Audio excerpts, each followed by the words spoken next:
You have been listening to former Vice President Joe Biden addressing supporters in Columbia, South Carolina. Let's bring in right now 2020 presidential candidate, Hawaii Congresswoman Tulsi Gabbard. Congresswoman, thank you so much for being with us. Thank you so much. Good to see you. Nice to see you. So you are heading to South Carolina as well, but I want to talk about New Hampshire for a moment. What is the measure of success for you here in New Hampshire? We've already proven our success. I think tonight has been great. Given, look, I've had almost a total media blackout for the last month. We've been outspent. We've been more smeared and attacked than any other candidate. But here tonight, I'm just 5% behind Vice President Joe Biden and Senator Warren. So we're doing great.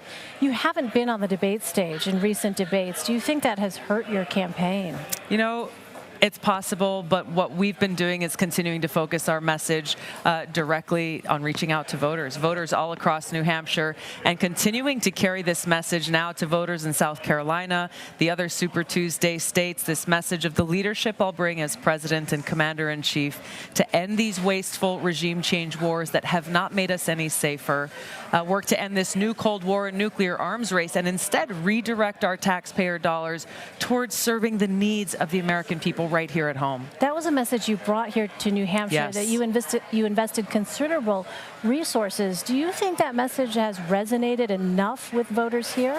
Look, given again the fact that we've been terribly outspent and had not anywhere near enough the media exposure that many of the other candidates have gotten, I'm really proud of the impact that we've had here, not only in New Hampshire, but how voters across party lines, Democrats, Republicans, Independents, and Libertarians are coming together, resonating around this need for a sea change in our foreign policy, but also trust that I will bring the leadership in this country to heal the divides, to unite the American people, centered around our common love for our country and this care we have for our future, to stand together, to work and solve problems, and knowing that when we do that, we can accomplish anything. You mentioned foreign policy. When you look at the exit polls here in New Hampshire, the Democratic primary voters said that on their list of priorities, foreign policy was behind other issues, as I'm sure you know, healthcare, climate change among them.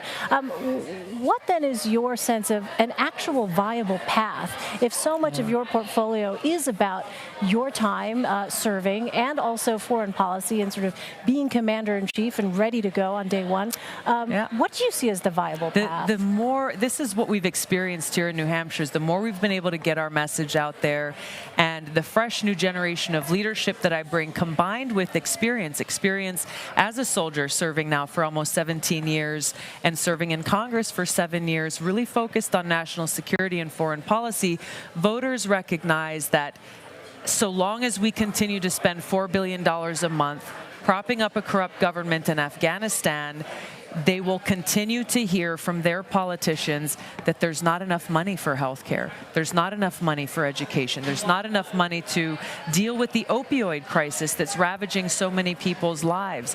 Not enough money is a refrain they've heard over and over again about these issues that directly impact their loved ones. And this is why foreign policy is domestic policy, and why the leadership and experience I'll bring as Commander-in-Chief will enable me to make that sea change in where our taxpayer dollars are going, stop wasting it on wars that don't make us any safer, and instead focus on serving the needs of our people. Congresswoman Tulsi Gabbard. Congresswoman, thank you so much for your time. Great to see you. Nice to see you.